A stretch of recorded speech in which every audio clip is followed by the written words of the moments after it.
and we will make it, and it's okay, and you can't know, but you can exploit us, and you can enslave us, and you can rape us, and you can murder us, but it's okay. No, it's not okay. Right.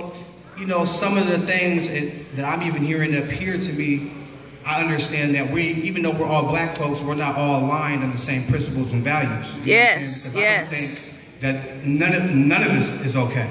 You know what I'm saying? But I do understand the sentiment of that emotional, or that we are resilient folks. But there has to be, especially in rooms like this, right, where it's predominantly white folks, we have to be very real about the audience that we're in front of. Because in their mind, some of them are coming here for certain answers. You know what I'm saying? And I believe that some people really have good intentions, right? So we have to be very real that we're also ambassadors and stewards for our community. So we can't give you the impression that it is okay. That's okay to come through and gentrify. Because I remember at a time in hip-hop as well, we're going to talk about hip-hop a little bit. I remember at a time of hip-hop, bro, like, okay, I was a graffiti artist. I wrote Thief 1, okay? I had this T, and my T had a lasso on it, right? If I saw that lasso on the top of the T that you took, let's say you're writing tank, right? But you put the lasso on your tank, I was going to come see you about that. Because you were taking from me, you know what I'm saying? You were taking from my creativity. You were exploiting me. You were trying to get something, you know what I'm saying, without paying the proper homage or coming up and being creative yourself. You know what I'm saying? So we got to be real about, you know what I'm saying, some of the language that we use too. You know what I'm saying? Because I'm just not very at that point where it's okay. It's not okay to come in. It's never going to be okay. And I feel like my ancestors called me daily. So I just couldn't imagine it being okay for none of us. I'm sorry, go ahead. But it's definitely not okay. I think blackness and hip hop actually are fashionable. It's very attractive.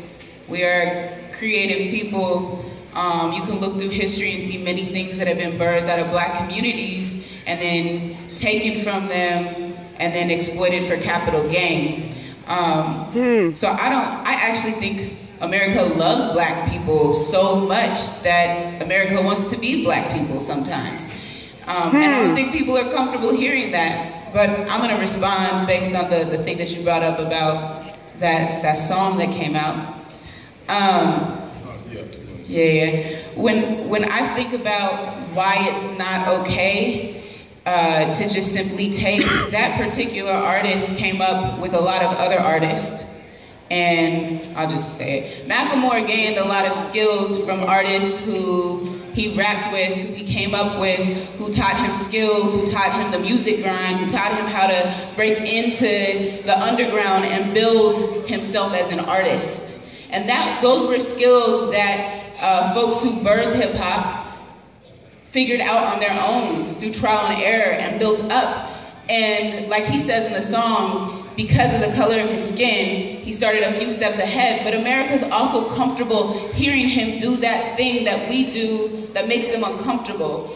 And when we did hip hop, when we started it, we were speaking to America as not only out of our resiliency, but also indicting America. We were doing things to say, yo, what y'all are doing is wrong. We spoke a message both to embolden ourselves, but also to say, we're not comfortable here, this is unacceptable, we're going to build something up. And so when I think about the exploitation of hip hop, when I think about the exploitation of black folks and blackness and black ingenuity, it's like my brother said here, there's no homage paid, but I don't just want homage. If you're gonna be making economic gains off of something I created, I deserve to get paid off that. Yes. And not just in some reparations type of way, not just some settlement, but I actually deserve to make off of that what I should have made from the beginning. I went to law school. We spend hours learning copyright law and property law, and white people have always said, I deserve to get paid for my ingenuity. I deserve to get paid for my work. I deserve to get paid when I create something or when somebody uses it. So why is it okay to do that when it comes to black folks? I think it goes back to what this country's been built on. The idea that black people can be used as capital to build a country. I mean, that's That's what this whole country was developed on. You had to make black folks inhuman so you could then use them as property to then develop a country within which you'll keep them at the bottom. That's what the problem of mass incarceration is. And so it's not okay in any form, regardless of whether or not we're talking about art and creativity, or we're talking about black neighborhoods, or we're talking about the prison industrial complex. It's all built on the same principle.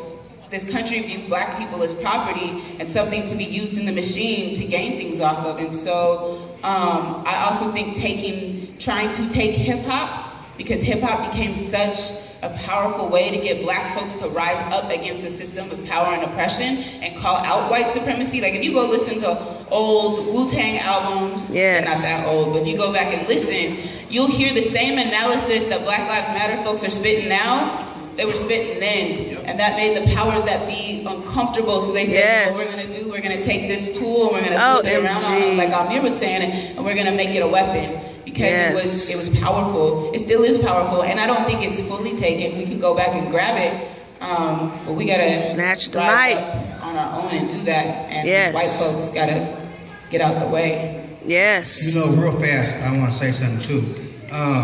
You talked about paying homage, and it reminds me of this one street artist I know in Brooklyn, and I mean he's one of the innovators of a certain type of style. And anyway, his story goes, he went and taught a certain community of folks, and even everybody knew that was his art form, right? And when it came time for a certain movie, one of the directors who had came and been a part of the circle or whatever, started to recruit people to dance in this movie, right? But the man who invented the style, right, couldn't even get a part in the movie because they told him, you're not dancing correctly. You're not hitting it on the one, you're not hitting it on the two. And it came organically for him, right? And that's the thing about a lot of these invaders in our culture. You know what I'm saying? They don't know how to pay homage correctly because they're barbarians, bro. Like, they just don't get it. You know what I'm saying? It's not going to make it easy or sweet for you either. It's like, the thing about it is, how can you teach somebody to properly respect you if they don't got it in them anyway? If they don't got it in, they're not going to do it. So at some point, we got to have some responsibility with ourselves. You know what I'm saying? I mean, and be accountable to ourselves about the way we're letting people in our culture. We know that there's another type of culture, capitalism and things of this nature, that's going to happen no matter what. But if we really want to keep this to ourselves, we got to be real with it. You know what I'm saying? So. Yes. I just want to throw another side to that. So they say, imitation is the highest form of flattery, right? No, and if you bring something that's on a higher level and you inspire someone else to strive to aspire to that higher level, is that a good thing or a bad thing? And how does that play out in this context? Because people are looking at the source or the originators, and then they're saying, I want to be greater. Gentrification is not okay.